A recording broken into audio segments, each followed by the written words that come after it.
सबसे पहले चलते हैं नमाज़ पर, नमाज़ पढ़ के फिर आपसे मुलाकात होगी। पहले जो है ना हमारे गांव में मस्जिद नहीं थी, अब जो है ना मस्जिद बना के दी है कंपनी वालों ने, उसका हम शुक्रगुजार हैं।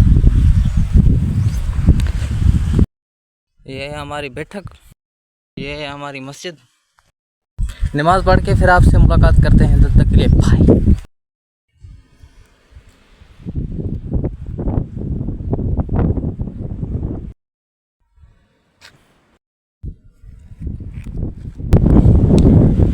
दोस्तों नमाज़ पढ़ ली है, अभी नमाज़ पढ़ के हम जा रहे हैं अपनी बैठक पर उठता हुआ। वो भी आपको माहौल दिखाते हैं।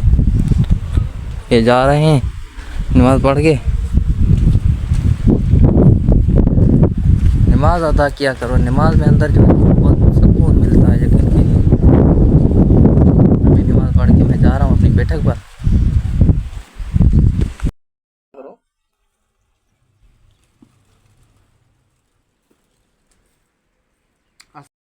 अभी मैं जा रहा हूँ अपने घर। तो ये किताब है, ये कापी है, ये लिखनी पड़ी है अकरम की, और इसके जो है ना सवाल जवाब वो भी हल करने हैं।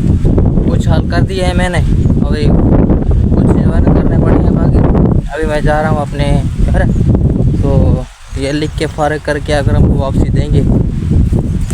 नमाज़ पर गए हुए थे, नमाज़ पढ़ के अभी मैं जा रहा हूँ अपने दोस्तों के पास, और आपको दोस्तों भी दिखाऊंगा मैं। तब तक के लिए अल्लाह हाफ़िज़।